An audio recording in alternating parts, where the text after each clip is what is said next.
and today I'm going to be doing another storytime video. Y'all seem to like my last storytime video, so I'm going to try and have them frequently up on the channel because I do have a lot of stories to tell y'all. So today I'm going to be telling a story about the time that I was in the mental hospital. Yes, and I do want to say that this story is 100% true. I did not fabricate any story to get y'all on this channel or to get y'all to watch this video. And although some of this story is kind of funny, I do take depression very seriously. If you are somebody that's been through it, or you know somebody that's been through it, you know exactly what I mean. So if you feel as though that you're depressed, I strongly recommend that you do seek help so it doesn't get to the point of what happened with me. So anyways, without further ado, here's my story time video. Okay, so this story dates back to fall 2014. For those of you that have been rocking with me for a while, you know that I just graduated college. So fall 2014 was my senior year of college, and I had a lot of things going on. So first thing first, I will say I had three main stressors at the time of basically August through December. So my first stressor, first thing first, was college. I was taking 18 credit hours. One of my classes, just one of them, was a 400 level course. This class required a 20-page paper, and it had to have an annotated bibliography. And what else did it need to have? And then it needed to have a 20-minute presentation, and we had 20 quizzes that we needed to take throughout the class. The class was extremely hard, so that was just one class. I had other classes that I had to deal with and focus on, so you can, just from that one class, you can tell I had a lot going on. I was also working.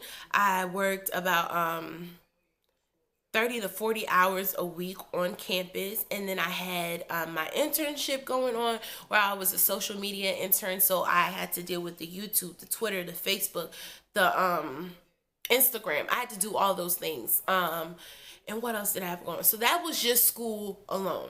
My second main stressor was my car. For those of you that do not know, I had been riding around in hoopties for a while. At the time of this story, I was riding around in my last hoopty, which was a 1999 Honda Accord. The car was great when we first purchased it, but as the time started going on, especially right around the fall semester, I noticed that my car was just not the same as when I purchased it. So I told my mom, I think we need to like retire this car before it breaks down on us. I.e., I've had two other cars before this and they all broke down on me and they were all hoopties. But anyways, I told my mom, I think we need to just sell this car, get rid of it before it breaks down on us and we've lost another investment. Mom's like, nah, just wait till May. And the reason why she wanted me to wait till May was graduation. I guess she wanted to do something special for my graduation, which I understood, but in the meantime, I had a hoopty, and I don't think I can wait till May. It's not like it was April and I couldn't wait 4 weeks. It's August. May is down the road. So before the semester had started, I went and priced my car, and I went and appraised it at CarMax, and CarMax was going to give me $1,500 for it, which isn't bad because it was a 1999. It did have over 100,000 miles on it. When they did the Carfax, the car internal structure had been in about 5 to 6 accidents, so you know that brings the value of the car down completely. And then somebody had hit and ran my car, so the bumper of my car was completely messed up, and it was basically sticking on there by tape. So they gave me $1,500, which I thought was absolutely reasonable considering what I just told you all, but my mom told me no, so I left it alone. So and then lastly, the third main stressor was my weight. Mind y'all, I've never been skinny in my life, nor do I have plans to be skinny in my life, but I have three main weight classes that happen to me typically over the course of years. So first thing first, I have the normal weight where it's just like I'm not too big, I'm not too small, I'm just normal. Nobody's asking me anything about my weight. Then I have the smaller version of me where it's just like, girl, are you losing some weight? I've noticed you're losing some weight. And then you have the, are you on birth control? What's going on? Have you been to Golden Corral every day? Yeah. So at the time I was on Golden Corral weight. And I had noticed and I wasn't really feeling too happy with myself. And at the time I had just ended I don't want to call it a relationship. I just ended a situationship, and I started to feel like the situationship ended kind of not primarily because of my weight, but it had a lot to do because I probably had let myself go. So I got prescribed some medication. I've taken this medication before where it helps suppress your hunger. I can't remember the name of it, but I am going to put it down here so y'all can see it.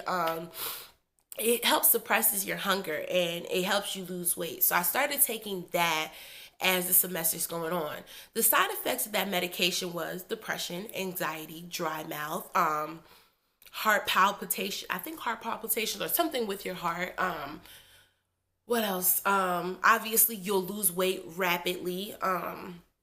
Insomnia. So a lot was going on. So during the fall semester, when I started taking this medication, I was not sleeping. I probably had a good hour of sleep. I would be up in the middle of the night just writing things down, thinking about classes, thinking about this, thinking about that. My mind was everywhere. So I was not really sleeping at all, sadly.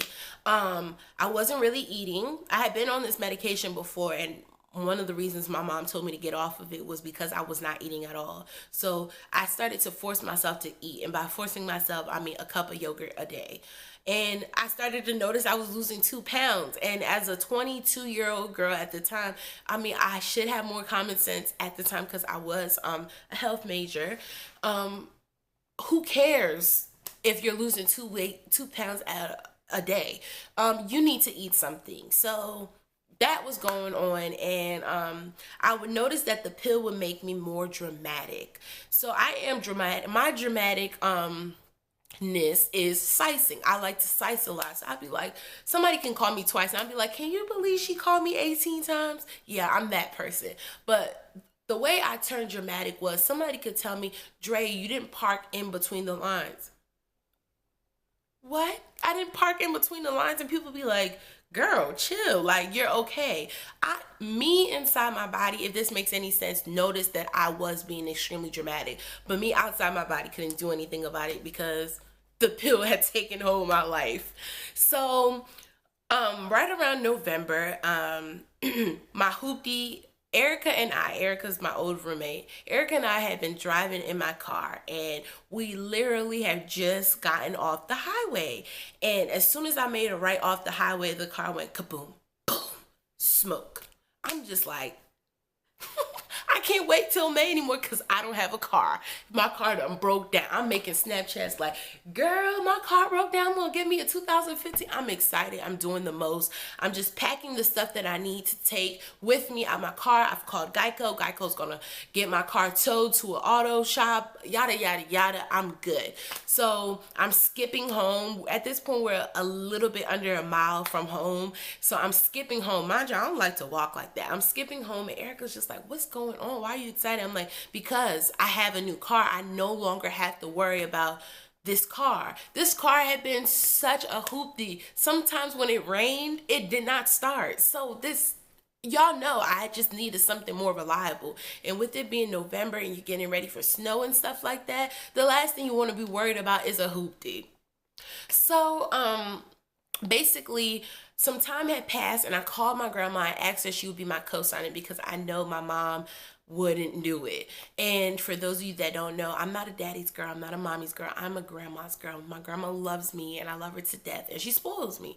So my grandmother agreed to be my co-signer, and I went down to the Nissan dealership to find a car. I had been looking online, and I saw they had a 2010 Chevy Aveo with like 100,000 miles on it, yada yada yada. I got there, and the guy was like, you don't need this type of car, you need a better car. And you know, they always say don't let females go into the shop or whatchamacallit, a dealership by themselves or a mechanic. I knew how to handle myself, and I got exactly what I wanted. He didn't cheat me on anything. He brought it down, and I spent like 8 hours in the store that day, or in the dealership that day, but we worked something out.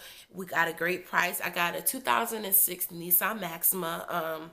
It was awesome. It was white. I named her Tequila. I loved her. She had 80,000 miles on it when I purchased her, and she leather interior, all of that good stuff that I needed. My monthly car payments was $237, and I thought that was pretty good. So I went out, got myself a second job, all that good stuff. But my grandma and I did not tell my mom. I didn't want to tell my mom because I knew she was going to be pissed. Did I do it behind my mom's back? Yes, but I did it for all the right reasons, right?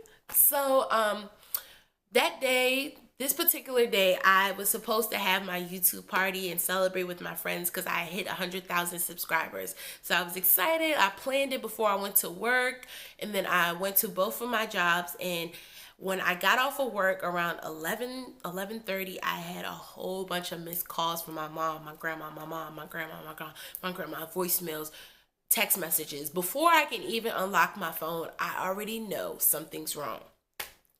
Start listening to my voicemails. My mom is pissed, okay?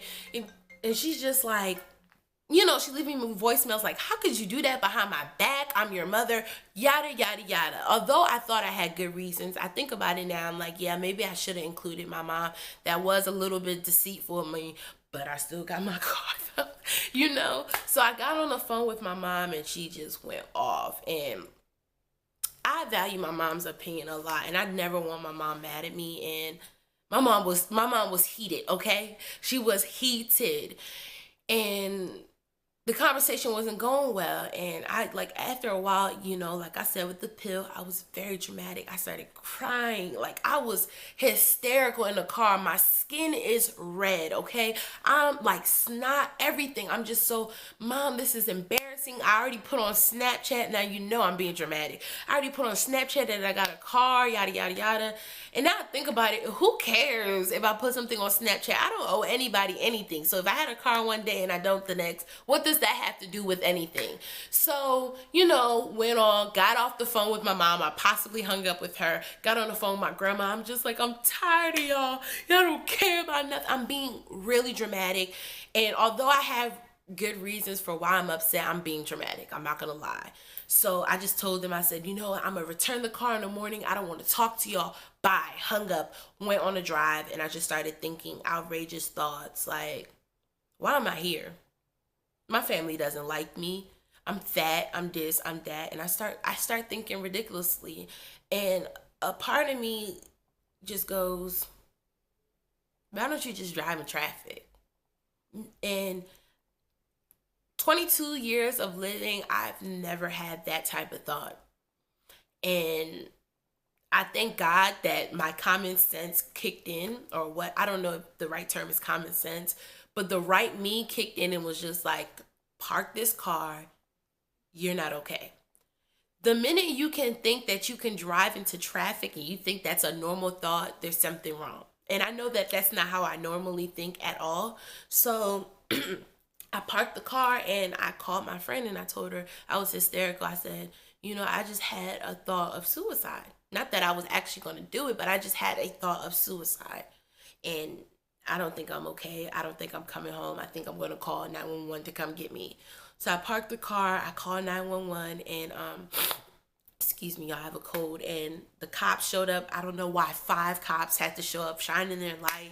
The cop comes up to me. She talks to me. And I'm like, I think I just need to go to the hospital.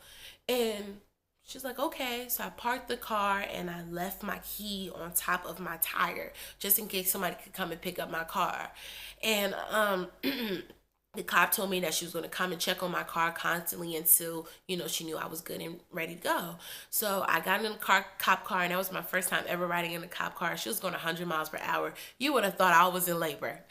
So I got to the ER. She walked me in. I went straight back. I got some heavy medication for my headache because I had a pounding headache. Mind you, I had been crying for 3-4 hours. Nah, I'm sizing it. Probably an hour or two.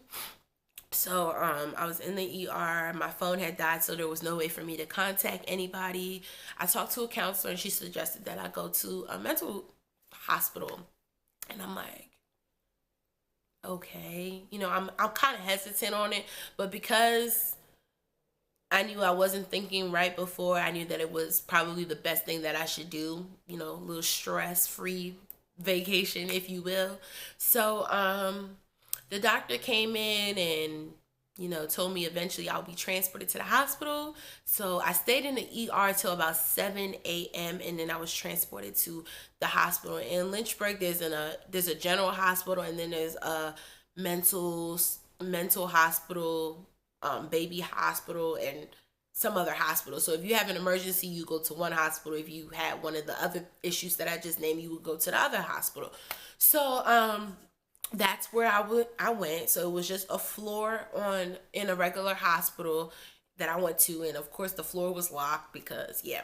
So they had two sides of this floor. One side for the people that needed help that weren't psychopaths, and then the other side was for literally for the psychopaths, so they couldn't even come out and engage with us, which was good because I was a little scared. I got there, I sat for a little bit, and then they searched me. They took things away. They didn't take my earrings away, which I thought was kind of different. They took my belt away, they took my clothes away, and I changed into some scrubs. Then I sat there and I waited a little longer, and then I had to go into the admissions office. I think that's what it's called. And she asked me about 120 questions about things, and I cried the whole time because I could not believe I was in this situation. Like, I cannot believe I was in this. Now I think about it, I'm like, I still can't believe I was in this situation. She asked me questions, and then she let me charge my phone for a little bit and get some numbers out of my phone. Then she took my phone, and that was it. So I showered, and I basically called my friend, tell her I was okay, asked her if she heard anything from my mom, and my friend said no, I was good. I was good. Called my other friend, tried to tell her where I was, but she was at a football game, so she wasn't really listening clearly. So yeah, as time goes on, I start to go to the group counseling sessions, and then I meet with my psychiatrist, or yeah, I think it's psychiatrist. I met with my psychiatrist, and he asked me what was going on, and I talked to him, and he was just like, you don't seem to be somebody that needs to be on medication or anything. You just had a bad anxiety attack. And I'm like, yeah. And he was like, are you on drugs? I'm like, no. I was like, I'm on birth control, which I told him about, and I left out the fact that I was on that other prescription, but I forgot that they drew blood and they took a urine sample from me, so of course they know. He was like, I found yada yada yada in your system. I'm like, oh yeah. So I told him, he was like, do you know the side effects of that prescription?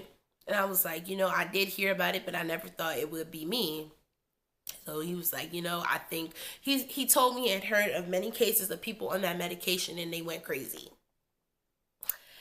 So yeah, he asked me what was my plan and stuff like that, and I said, I think I need to start talking more. I need to stop holding things in and start expressing myself more, start having better conversations with my family where it's not escalated to arguing and all of that good stuff, and most importantly, get off of this medication. So I went to group counseling sessions because I heard easy way to get out was group counseling sessions and all of that, because I knew at that point I was just ready to go, honestly. So I was laying in my room and I was reading Twilight, and a nurse comes in. She's like, your mom's looking for you. I'm like, what? How does my mom even know where I am? Because I'm pretty sure it's HIPAA rules. Once you're in the hospital, your PHI cannot be released to anybody. And I had nobody on my file for anything. So I'm like, flip. I got to tell my mom where I am. So I called my mom and I instantly broke down. And she's just like, I thought my mom was going to be heated. Like, you are where? Yada, yada. My mom's just like, I'm so sorry. I'm sorry. Like, what could she say? But she was sorry. She was like, we've been looking for you because you didn't get off the phone right yesterday. So we were really, really looking for you. Found the cops. The cops told us where you were. Yada, yada, yada. Once my mom knew, it was less stress that, was taken off of me, because I was trying to figure out, how am I going to tell these people I was in a mental institution, Found my way to tell my mom, and yeah, and while I was in there, I took a lot from the group therapy sessions, and yeah.